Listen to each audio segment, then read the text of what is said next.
পাশাপাশি আরো একটি গুরুত্বপূর্ণ ব্রেকিং নিউজের দিকে এই মুহূর্তে নজর রাখবো। হরিহর পাড়ায় অভিনব কায়দায় সাইবার প্রতারণা।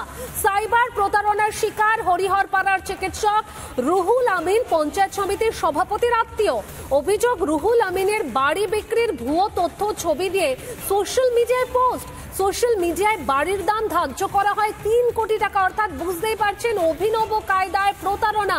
সোশ্যাল মিডিয়ায় ছবি দেখে সাইবার ক্রাইম থানার দ্বারস্থ।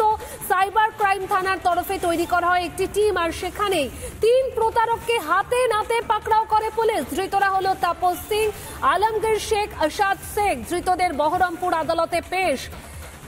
হরিহর পাড়ায় অভিনব কায়দায় সাইবার প্রতারণা। সোশ্যাল মিডিয়ায় বাড়ির দাম ধার্য করা হয় 3 কোটি টাকা। সোশ্যাল মিডিয়ায় প্রথমে বাড়ির ছবি পোস্ট। বাড়ির মালিক ঠিক কি অভিযোগ করছেন শোনাই আপনাদের। আমার পাশের বাড়িটা শুরু হয় তখন থেকে আমার কাছে, আমার মিসেসের কাছে ফোন আসছিল। এক এক সময় এক একজন লোক ফোন করতেন যে আপনাদের বাড়িটা কিনে নেবো, এটা বিক্রি করে দিন, এইসব চলছিল।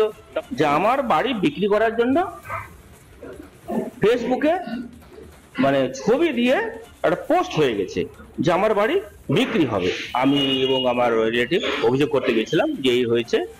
আমাদের অভিযোগ ওনারা নেন, তাকে সাইবার থানার পুলিশ অ্যারেস্ট করে থানায় নিয়ে আসে। আমাদের কমপ্লেন জমা করি, কমপ্লেন জমা হয়। পাবলিকের কনসাস হওয়া উচিত, আর যারা এগুলো করছে তাদের সাবধান হওয়া উচিত। এটা করলে কিন্তু ছাড় পাবে না, পুলিশ তো ধরবে এবং মানে কড়ার থেকে কড়া শাস্তি দেবে।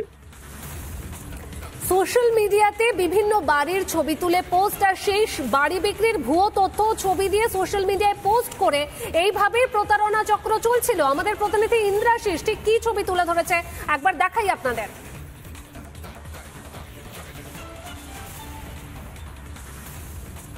অভিনব কায়দায় সাইবার প্রতারণার অভিযোগ। বহরমপুরে গোড়াবাজার এলাকায় একটি বাড়ির ছবি বিক্রি করার ভুয়ো তথ্য দিয়ে সেই ছবি পোস্ট করে 3 কোটি টাকা দাবি। সোশ্যাল মিডিয়াতে এই দাবি করা হয়েছে এবং সেই ঘটনাতে বহরমপুর সাইবার পিএস ইতিমধ্যেই 3 জনকে গ্রেফতার করেছে।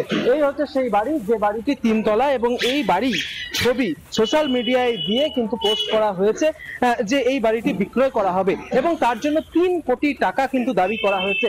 এই বাড়ির সামনে আমি একটু যাওয়ার চেষ্টা করবো। এই বাড়িটি হচ্ছে একটি চিকিৎসকের বাড়ি এবং তিনি যেটা জানাচ্ছেন যে তিনি কর্মরত আসানসোলে, এবং আসানসোলে থাকাকালীনই তার এক সঙ্গী তাকে হোয়াটসঅ্যাপে এই ছবি পাঠায় এবং জানায় যে এই বাড়িটির ছবি এইভাবে ভুয়োভাবে পোস্ট করা হয়েছে এবং সেই বাড়িটি বিক্রি করা হবে 3 কোটি টাকা, তার জন্য দাম ঠিক করা হয়।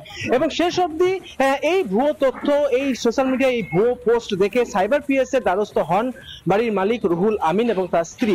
অবশেষে সাইবার পিএস সেখানে ক্রেতা সেজে যায় হরিহরপাড়ার একটি জায়গায় এবং সেখান থেকেই কার্যত কিন্তু এই 3 জনকে গ্রেপ্তার করা হয়েছে। মুর্শিদাবাদ থেকে ইন্দ্রাশিস বাগচি, রিপাবলিক বাংলা।